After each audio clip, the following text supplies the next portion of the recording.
Good afternoon. We are waiting for a few more attendees to join us, so we'll give them time to enter the webinar.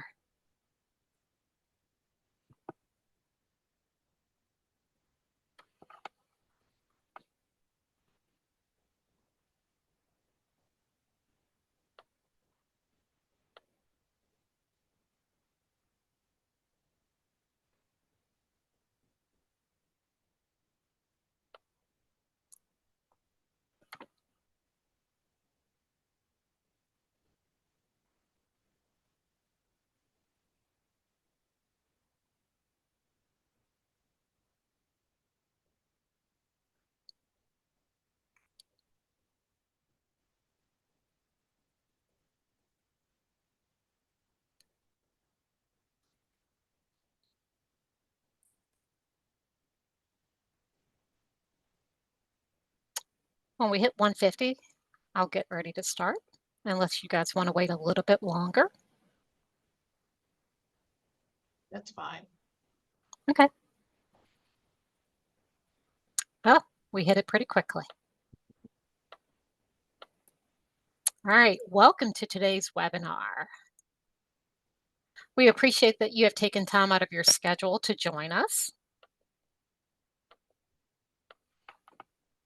I am Tracy Lamb. I serve as one of the co-chairs of the staff subcommittee on regulatory and industry diversity. Some helpful information for today. Questions being used for today's webinar were submitted by the attendees during the registration process. If you'll notice, the Q&A function at the bottom of the screen has been disabled.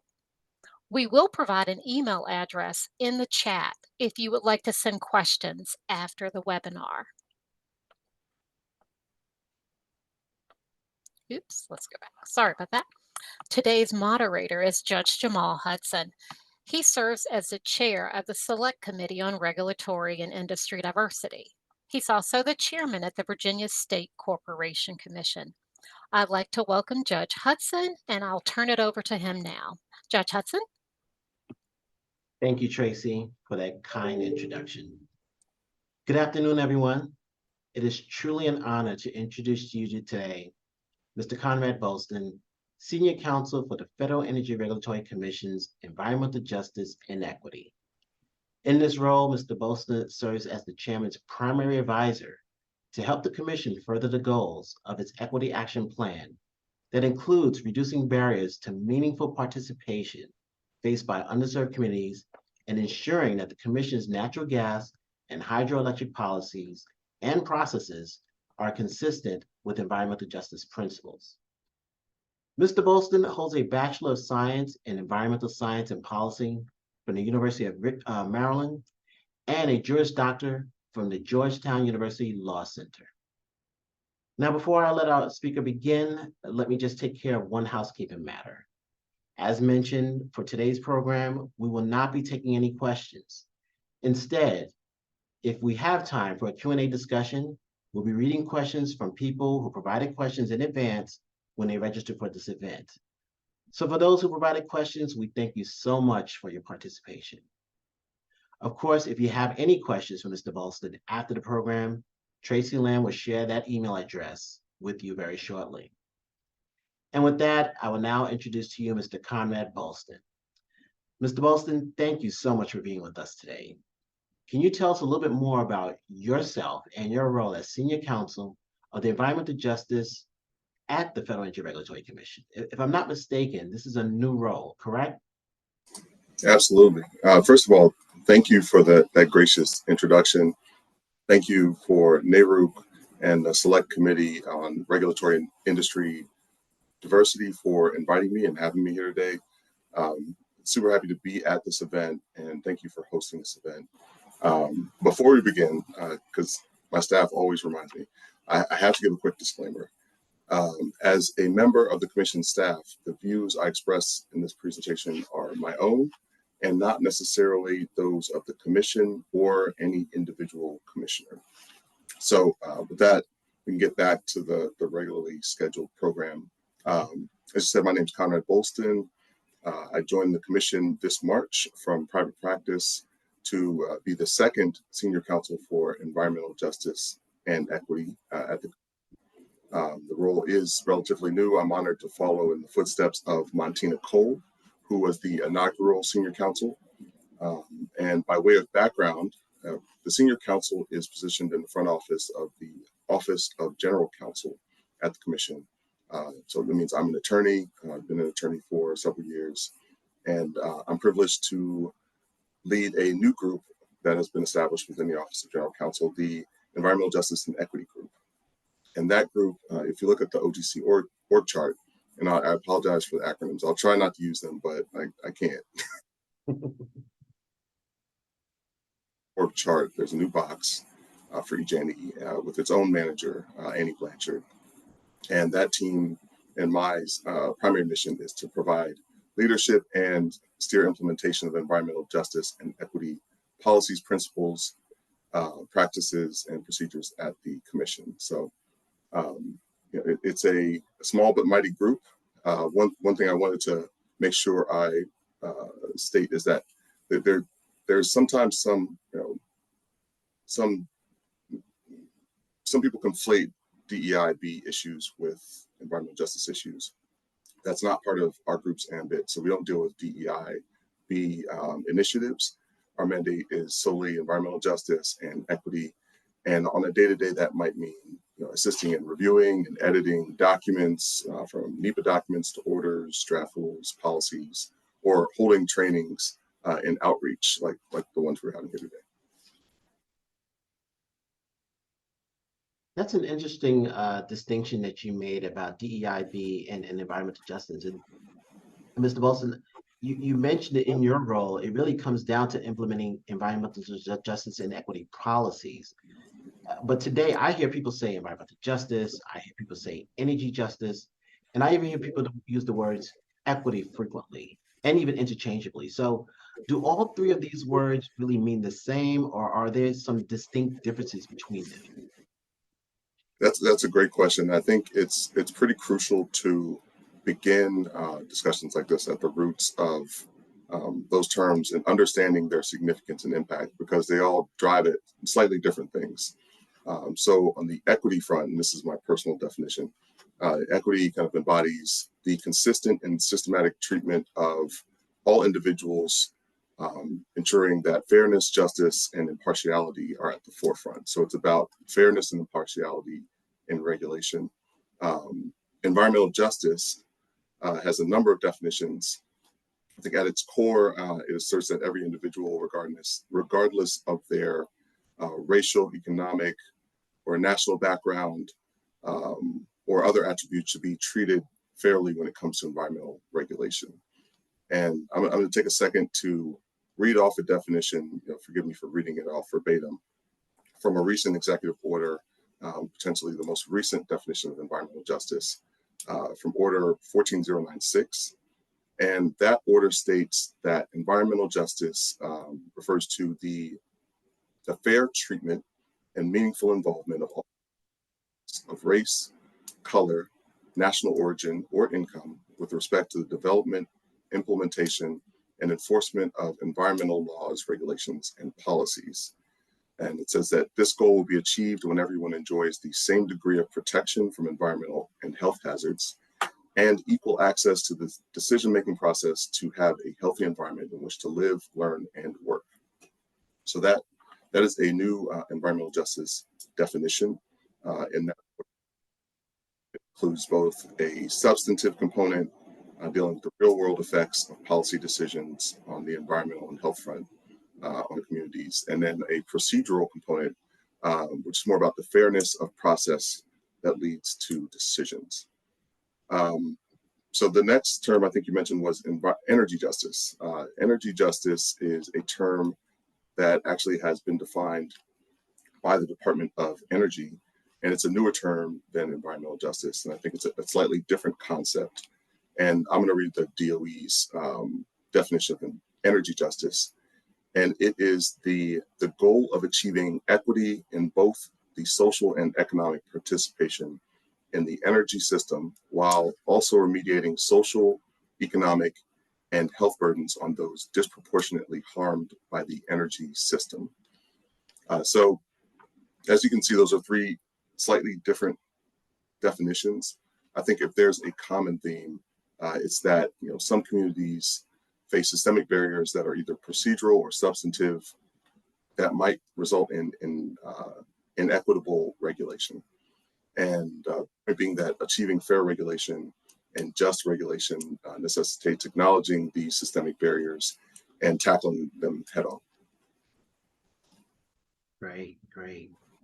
So Mr. Bolston, can you explain to our audience a little bit more about who's involved when it comes to environmental justice at FERC? How are they committed to assisting consumers obtaining reliable service at a reasonable rate? And what is their role in the decision-making process at the Commission? Sure. So there has been a lot of development at the Commission over the last few years in terms of staffing and capabilities related to environmental justice and equity. I'll start with the Office of Public Participation, which was founded in 2021. In spring, the Commission stood up the Environmental Justice and Equity Group that I just discussed. And we also have other groups that are integral to community participation, meaningful engagement.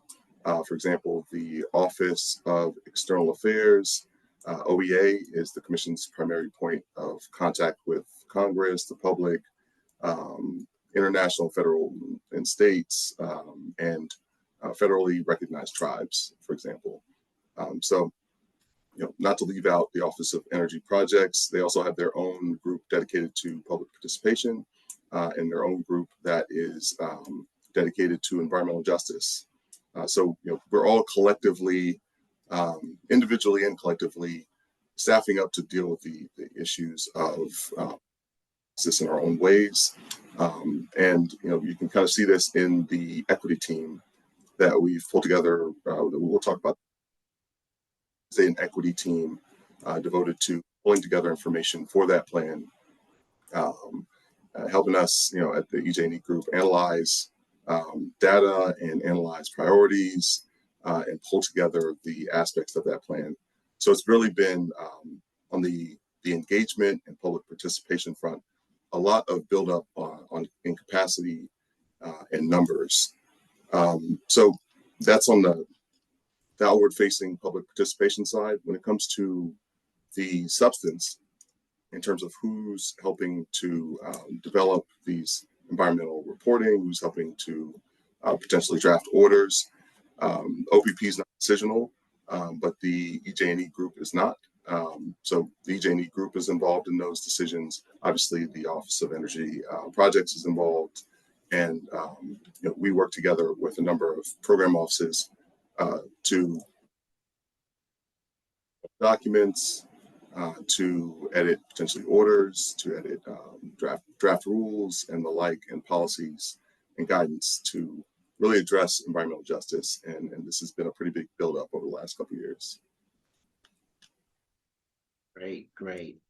Now, Section 13 of the Federal Power Act, especially as amended in 2021 in the Infrastructure Investment and Jobs Act, the Commission actually was able to establish the Office of Public Participation to assist the public with Commission proceedings. If you can just tell the audience and explain a little bit to us its mission and functions, I think that would be really helpful. Sure. So I could spend an hour on this, and I know that because I've seen that hour-long presentation. I'll try to cut it down, but I will at the front end encourage everyone to go to the website. So if you haven't gone to FERC.gov and you haven't seen the Office of Public Participation, I'm going to call it OPP for the sake of less syllables. If you haven't seen OPP's website, you should take a look. It has a lot there.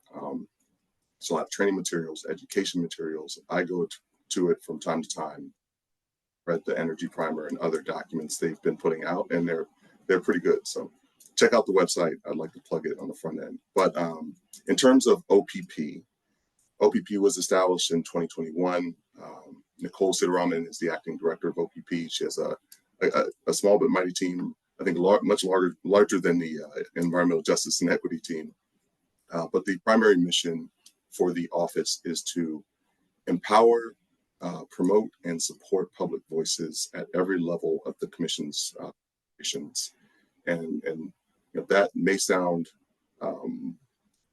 complex. It's because it is. It's not a minor task to do that. Generally, OPP's functions serve, they involve constituent service, community outreach and engagement, education and technical assistance, identifying and lowering barriers to participation for the commission, and internal advocacy for improved public accessibility. So these are the functions. OPP is non-decisional, which is important because it means that as they're building relationships, as they're talking to communities and building relationship with community groups and organizations, they can talk about anything. So they can talk about matters before the commission because they're not there are no ex parte concerns about the commission and its role and decisions it's going to make. So I think that's been important. I think in terms of OPP and its priorities near to midterm, my understanding of their priorities is that their immediate priorities are to identify and learn from community leaders, to provide public support for filing information at the commission, to raise awareness of the commission proceedings, to increase public education and understanding, to develop explainers, handouts, and workshops. And if you can find those on the website, you can also find them on LinkedIn, for example, to improve language services and accessibility, and to disseminate commission-related information, all with the aim at increased public participation. And in speaking with the OPP team and in learning from them, I think there's a concerted effort on direct outreach and education that ensures that members of the public are not really passive recipients of information. They're active and educated on issues. The liaison for the commission in terms of public outreach, OPP takes on the responsibility of breaking down complex procedural information into digestible bits, acting as an educator. And I can't underscore how important that is for engagement at the commission, because as you know, these are all very complex issues. They involve a multitude of players, even at the federal level, at the state level, at the regional level, in terms of markets. So the educational piece has been very helpful to kind of get people engaged, and also very helpful to kind of get people to better understand what FERC is and how they can help us improve our own processes and be more responsive to the public. So again, I'd like to plug the website. Please go see it if you haven't. It's moving along. They're staffing up, and if you haven't heard from them, I think you will soon. Great. Now, I'm sure our audience is well aware that this administration has issued executive orders directing federal agencies to work towards environmental justice for all. President Biden has created the White House Office of Environmental Justice, and there have been regulatory and policy changes across the federal government. So there is certainty, I should say, it certainly seems to be a revitalization and a commitment to this topic that's happening right now. Can you discuss how the commission is reacting to all these new developments that are occurring at this present time? Absolutely. There's been a lot of activity at the federal level and even at the state level regarding environmental justice. And of course, we're paying attention. The Environmental Justice and Equity Group is paying close attention at the commission. In terms of the federal level, I can start with the executive orders. That's a decent place to start. As environmental justice at the federal level really stems from Executive Order 12898, 1994 under the Clinton administration. And there have been a number of executive orders under the Biden-Harris administration related to environmental justice. And those orders have created a decent amount of change in process. I think I'll point out a few, and I'm going to leave off some, but Executive Order 13985, advancing racial equity and support for underserved communities through the federal government, is one. That was 2021. In 2021, Executive Order 14091, further advancing racial equity and support for for underserved communities through the federal government. And the most recent, to my knowledge, is Executive Order 14096, revitalizing our nation's commitment to environmental justice for all, which was in 2023. And that one supplemented the original Environmental Justice Executive Order 12898. And the reason I'm starting with the executive orders is because they have a lot of content in them that the commission has responded to. So for example, the Biden-Harris administration has made environmental justice and equity a priority of its administration. The current chairman, Chairman Phillips, has made it a priority at the commission, as has the past chairman, Chairman Glick. And the commission is an independent agency, but the commission has chosen to voluntarily comply with several of these executive orders. That's why we released an equity action plan. We reference these orders and certain language in some of our documents and our orders. And I don't want to get into too much detail, but to say, I'll say that there's been a lot of current and planned development on environmental justice issues at the federal level through these executive orders, including planned guidance, discussion of topics like cumulative impacts, new definitions, one of which we discussed. And it's something that the Environmental Justice and Equity Group is paying close attention to, and something that we're responding to voluntarily. And we're watching as others among the federal family are responding to them and developing things like guidance and proposed rules and the like. Mr. Bolston, if we can continue down the conversation on executive orders, there is one executive order that directs all federal agencies to produce an annual equity action plan aimed at removing barriers to agency resources for underserved communities. Has the commission complied with this executive order, and has the commission issued any equity action plans? So the short answer is yes. The commission equity action plan under Executive Order 13985 voluntarily released an equity action plan. It was under the leadership of Montina Cole, then senior counsel, and it released its plan in, we released our plan in April 2022, so April of last year. And I've had multiple conversations, conferences, people during outreach, and one of the things they ask is, not surprisingly, what are you guys up to? What are your plans? What are your priorities? What strategies are you trying to take? And one of the first things I point them to is the equity. So that plan is public. It's accessible. It's accessible on our FERC.gov webpage. It's accessible on the environmental justice page within the FERC website. So I encourage everybody to read it and give it a read. FERC considered a range of information, including both internally among staff at the commission and externally through engagement with the public to develop this plan. So breaking down this plan and kind of building upon building a strategy that will be both tracked and is publicly available, and that we can ourselves accountable to. So I'll briefly talk about the plan in terms of what's in it, and you touched upon it briefly. I think. Sorry. The contents of the Equity Action Plan break down into 5 action items, the first of which was to build the Office of Public Participation, the second of which was to strengthen tribal government consultation and engagement, the third of which was to ensure that natural gas project certification and siting policies and processes are consistent with environmental justice.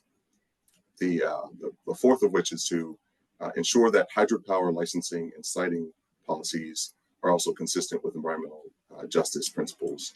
And then the fifth and last is staff readiness and training. So that plan is out. In it we assess barriers among those action items, related barriers, related strategies and actions to impact those barriers, how we're going to track those efforts, and how we're going to keep ourselves accountable for our strategic plan. So that's the plan under Executive Order 13985. Shifting to a more recent milestone, Executive Order 14091 has expanded on the groundwork laid by 13985. Among other things, it's required agencies to designate a senior official to oversee environmental justice and equity initiatives, to establish a agency-wide equity team composed of senior officials, and to develop a second equity action plan that updates progress made under the preceding year's equity action plan. So kind of the original executive order had a 2-year time span. Now we're down to 1. And I'm happy to share that we are hard at work at complying with this latest executive order and producing a second equity action plan through our equity team at the Commission. So we're hard at work. The EJ&E team is hard at work, and we plan to release something. So, Mr. Bolston, on the issue of environmental justice, and I think you kind of touched upon this a little bit with your earlier discussion about the equity action plan. Does FERC do any type of environmental justice analysis? And do they do these analyses to recognize some level of impact to environmental justice communities? That's a great question. And again, it's something I could spend an hour on. I've attended that training, that piece of the training. FERC hosts spring and fall seminars for interested parties to learn about our application process on the infrastructure side. One of those, part of the seminar is an hour-long discussion about environmental justice and equity. So that's a complex question, and I'll try to kind of pull it together in a way that won't take us an hour. I think it's important to point out that there have been a lot of developments in how the Commission discusses environmental justice in its NEPA documents, its environmental reporting, and even in its orders. If you look back to 10 years ago or even 2017, I think you'll see that environmental justice and its discussion in environmental NEPA documents, environmental statements, EISs, environmental assessments, EAs. There's a very different level of discussion and detail around environmental justice now than there was then, and there's a very different type of analysis, and it's just been an evolution. So it's not to pat the Commission on the back and say that we're done with our work. It's just more of a way to level set for anyone out there that hasn't seen any of these analysis or maybe hasn't seen the evolution. And we actually have a slide, I think, that will help us orient how the discussion of environmental justice and equity comes up in terms of our NEPA documents. So if we can pull that up, I think it'll help.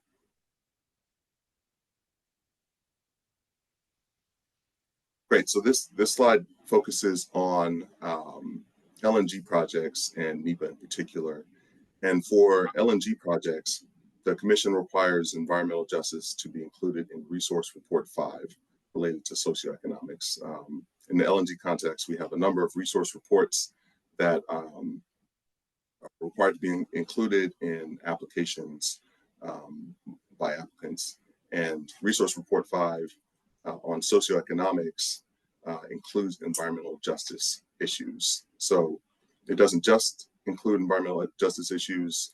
As you can see on the slide, it first focuses on socioeconomics. For example, the resources such as population and housing, employment and revenue, public services like traffic and transportation, and the impacts related to those resources during construction and operation.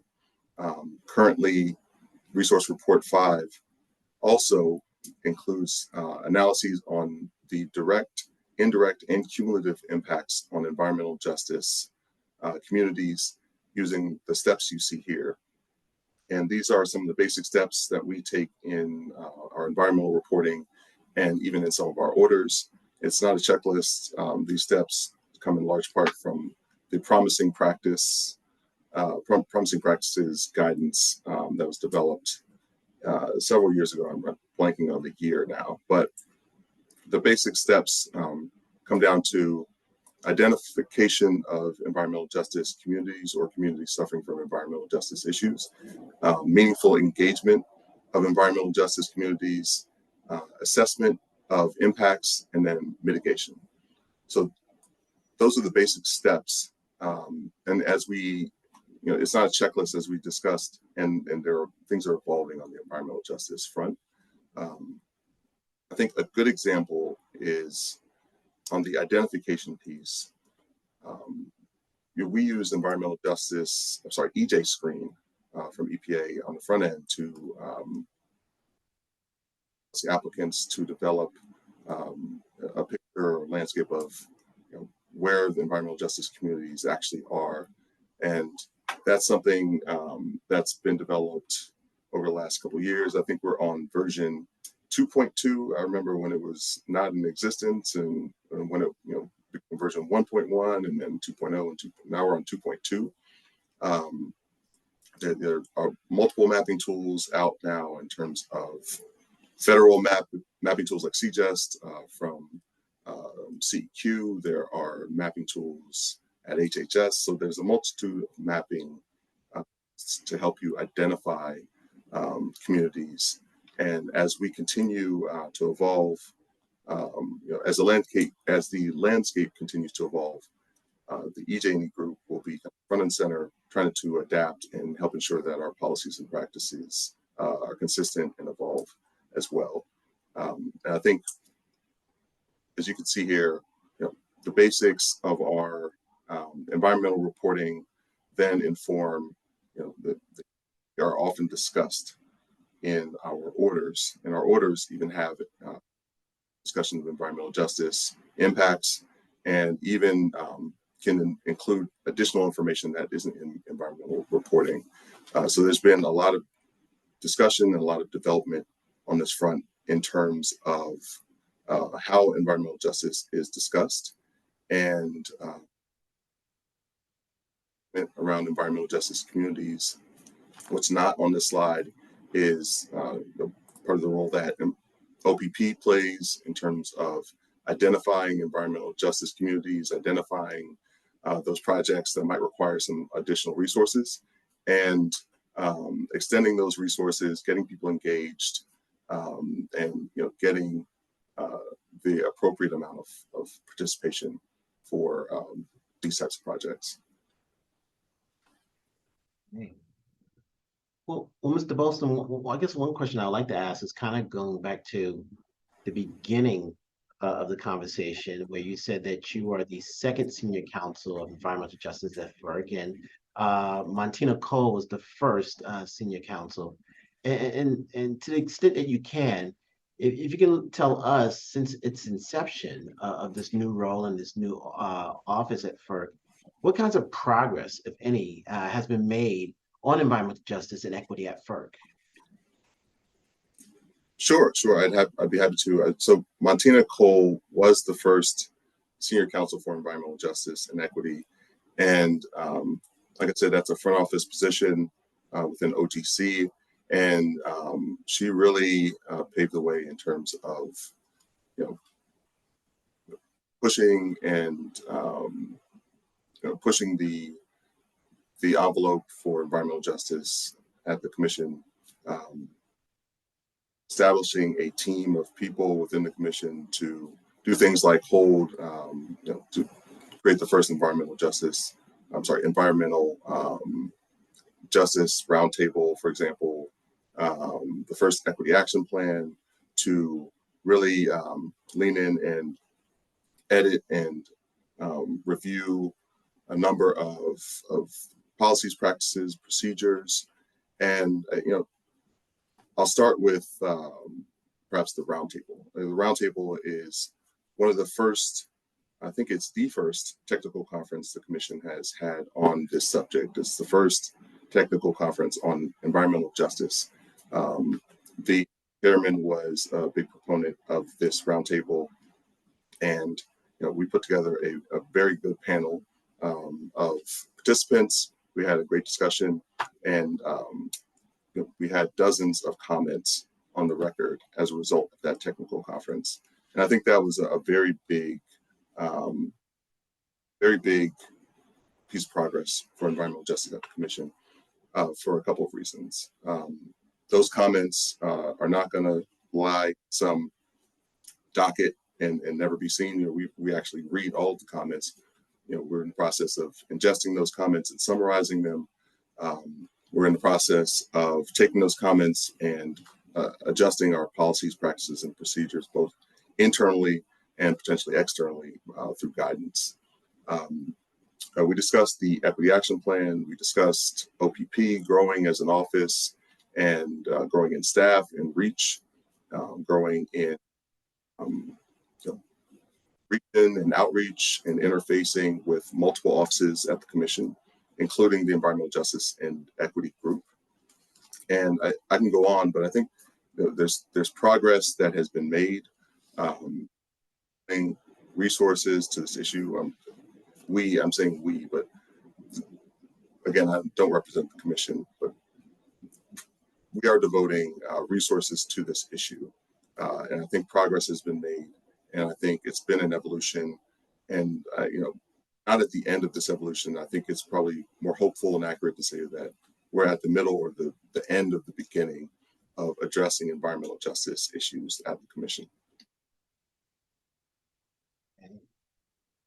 Well, Mr. Bolston, I think that as far as your presentation and training for the audience, we're at a close, and I think this is the perfect time to segue into the pre-registered questions that we received. And if you don't mind, I'd like to ask you a few on my list, and let's have a dialogue with that.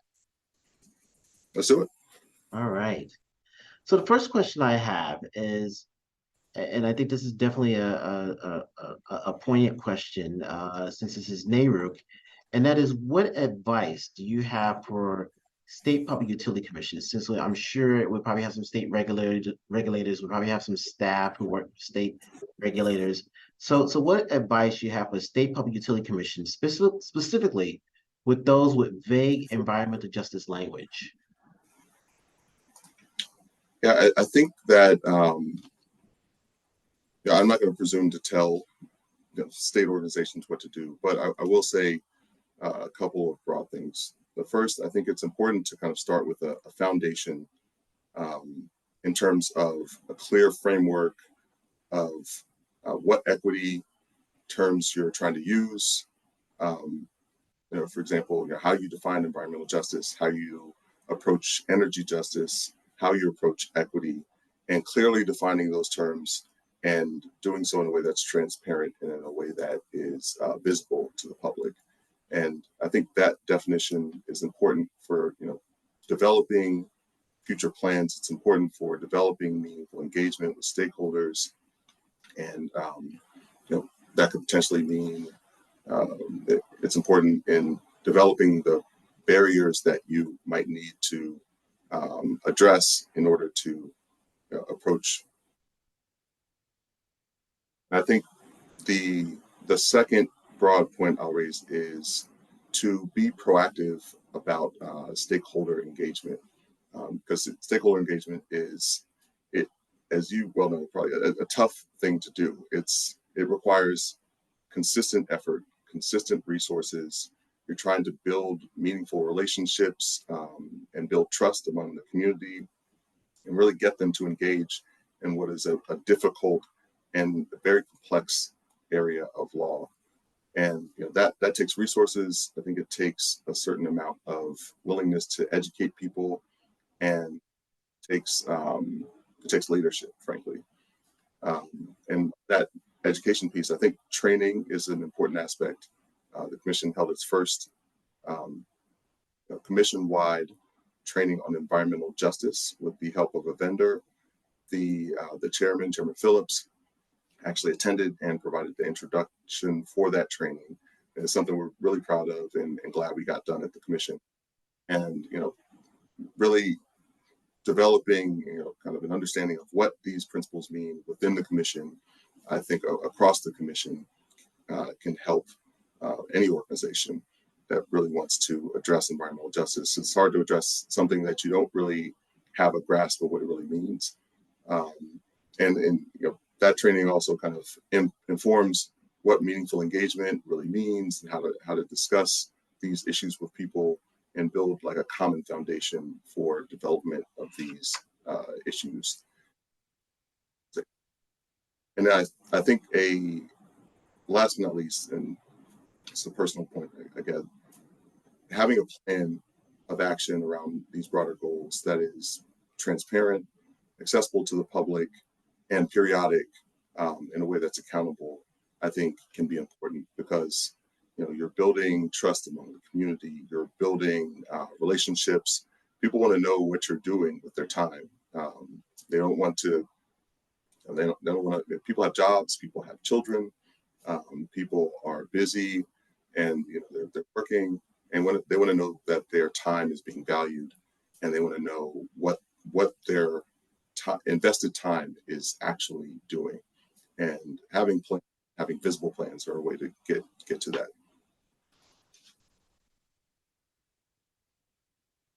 So, Mr. Bolston, the next question I have, it's kind of related to our earlier conversation when we talked about the progress that FERC has made when it comes to environmental justice and equity. And to your point, I do agree that Energy Justice Roundtable may have been the first of its kind at the commission. And so this question says, how is FERC moving forward with the information that was actually gathered in its EJ and Equity Roundtable? So we had a very, forgive the turn of phrase, we had a very well-rounded set of panelists at the Environmental Justice and Equity Roundtable. Technical experts, we had community. We had a number of people come, and we had all of the commissioners there to hear their responses and to signal that this is an important issue, I think. And one of the things that I really value from that is, it's important to kind of hear from people and see them. It's very different from reading a letter or reading a report. Seeing it up front, being there with them and having those conversations before and after the technical conference was important. And I think, one of the most important pieces of that roundtable was the comment section. So, the comments in the record. The comments in the record, we had dozens of them. If you printed it out, it would be a phone book. And we're going to take that. We are going to ingest that and going to use it for policies, practices, and procedures. And I think to inform internal guidance in terms of how we identify environmental justice communities, for example, or how we identify and how we discuss impacts, analyze impacts, and hopefully in the future we'll use it for external guidance that can be seen by the regulated community, and there'll be more on that in the future. Well, the next question I have, I think will be really helpful to discuss is, and again, we talked about this at the start of the conversation, is how do you identify underserved communities? Because as we talked about other terms that can be construed as interchangeable, maybe if you can, care to elaborate on how do you identify underserved communities from FERC's perspective? Sure. So I can say that broadly at the commission, in terms of the application process, we typically use EJ Screen as a way to help get an initial understanding of communities affected by a project. If you haven't used EJ Screen, If you haven't, there's no real need to like sign up. It's just there. It's accessible. The applicants use it. We use it, and we recommend that others use the tool as an initial tool to look, consider potential impacts. But that being said, we don't use EJ Screen as the end-all be-all tool currently for the purposes of identifying communities for a number of reasons. We instead ask applicants to use census data to identify minority, low-income, and tribal populations for the purposes of analyzing environmental justice impacts. And there are a multitude of ways to identify underserved communities, communities with environmental justice issues, communities with energy justice issues. I'll point its own mapping tool as a CEQ. And something, again, that there's been a lot of evolution this couple of years. I think every day, it feels like every day, there's a new mapping tool. There's a new way to identify environmental justice communities, both at the federal level, state level, and sometimes the local level. And it's something that we're paying close attention to. And Mr. Bolston, before I go to my next question, when you're talking about the mapping tools, are these mapping tools coming from one particular agency like EPA, or as you say, are you seeing multiple agencies having their own mapping tools at the federal and the state level?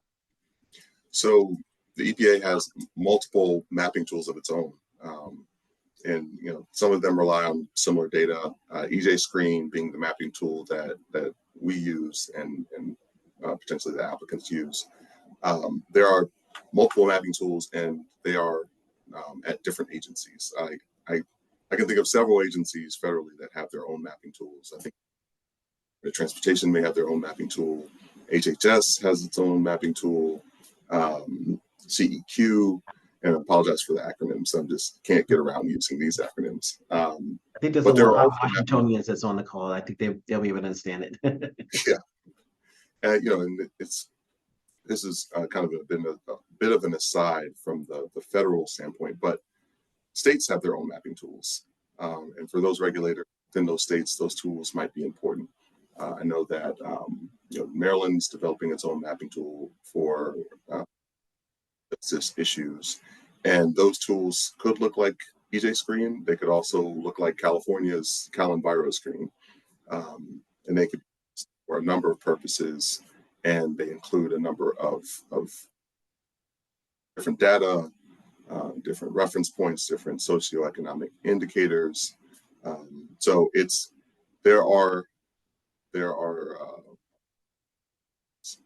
a lot of information, and right now, it's something that is moving pretty quickly. Great. So, and earlier when we had our conversation, I asked you about environmental justice, energy justice, equity. Are they synonymous? Are there differences? The question we got from this person, and if you care to maybe elaborate a little bit more, that would be helpful. But they would like to know, what is FERC's definition of environmental justice? But again, if you can maybe provide a little bit more information, maybe it's a good time to either provide clarity or maybe expand upon what we discussed earlier. So that's a fair question and a good one. I think the Commission's definition of environmental justice at times aligned with that of EPA. So you'll see in our orders, we've cited EPA's definition of environmental justice, the past definition before the release of Executive Order 14096. As that definition evolves, I can't say for sure, but I anticipate our definition of justice could also evolve to encompass a more version of environmental justice. And I think it's important to realize that the definition of environmental justice, but really the way that this impacts are being assessed, and environmental justice, communities with environmental justice issues are identified as part of an evolution. And I think that is something that the commission is paying close attention to. The next question I have here is, how should regulators, utilities align the urgency of taking action regarding environmental justice and the time it takes to do the work? And that's a good question. I think these have all been good questions. So thank you for that. I think it takes more than time in terms of how to address environmental justice. I think it takes several things. I think it takes, I think it's been, the chairman has identified environmental justice, for example, as one of his key issues. Past Chairman Phillips, former Chairman Glick has identified environmental justice as one of his key issues and priorities. And, with that has followed, obviously from priority follows resources and time and effort, and also leadership. We got our first senior counsel for environmental justice, and Martina Cole, shortly after Chairman Glick became the chairman, former Chairman Glick. And now we have, I'm in the senior counsel role with leadership over these issues. And I think that's a positive development in and of itself. And in terms of resources, the commission has expanded its capabilities on the public participation and procedural end by standing up OPP, by standing up the EJ&E group, by retaining staff to address environmental justice issues across program offices, and by voluntarily producing its equity action plan and working on a second. But in terms of resources and time, I also think it's important to go back to the foundation of what we defined on the front end in terms of what these definitions really mean, what's the root of the issue that's being addressed here. And I think at the end, the hope is to have a fair regulation of and to take on any barriers to that fairness in a way that's proactive, directed, and in a way that's consistent. So the last question I have here, Mr. Bolston, it says, what organizations, state, federal, or non-governmental organization, I should say, are engaging communities to encourage meaningful participation? And I think that goes back to the earlier question about the Office of Public Participation. So again, they're asking, what are some ways of engaging communities to encourage meaningful participation? So I think, in terms of OPP's priorities and their outreach, they've been staffing up. They have been working with program offices. They've been hiring regionally and building relationships. And the EJ&E group has interfaced with OPP, as you can imagine, a lot, and we're learning from them in terms of public participation efforts and meaningful engagement efforts. And one of the key things is that there's been an uptick of organizations actively engaging with communities, even outside of OPP. There have been organizations encouraging participation in the commission's processes, in the landscape of those organizations, from my perspective, has diversified. They encompass a broad spectrum of interests, from environment to energy to community organizing and civil rights, to industry, to associations, and even applicants. And I don't want to single anyone out in particular.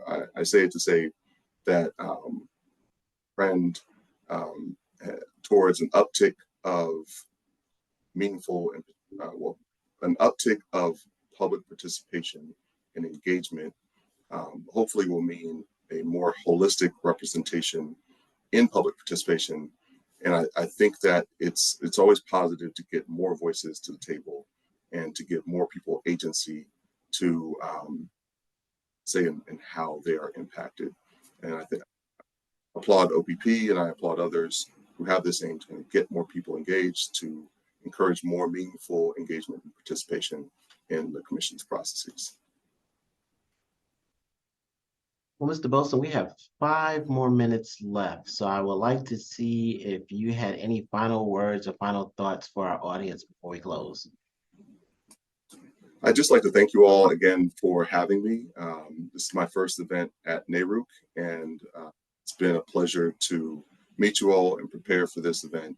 And hopefully this won't be the last time I see you and speak with you. I'm sure it won't, but also for the people out there, I know the comment section is shut down, but there is there will be a way to reach out to us. And the EJ&E group has an open door policy. I don't want to speak for OPP, but I suspect that they have an open door policy since it's part of their mandate. And we would love to hear from you. We'd love to answer any questions that you have related to equity issues. And we would love to learn from you. So we're out and about. We are in the middle of a lot of different things, but we are always willing to have a discussion. We're always willing to meet. So I encourage everyone to reach out, and please, if you have any questions, let us know.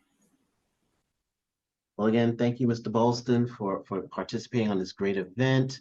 Also, we always want to have an open invitation to you as well, not only virtually for any upcoming events that you'd like to do, but as you may know, NARUC actually has 3 events that we do. Of course, next week, the next couple of weeks, we have our annual meeting, but in DC, we have a Winter Policy Summit and a Summer Policy Summit. So please don't be a stranger if you are able to either attend just to see all the great things that we do, or if you want to be a panelist or have something that you'd like to share with our audience, we would love to have you. So we would like to thank you for participating today.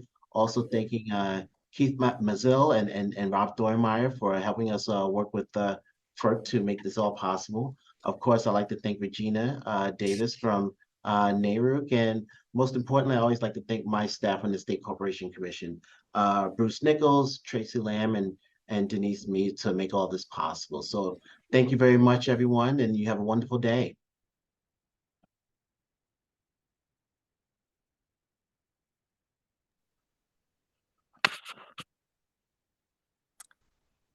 All right.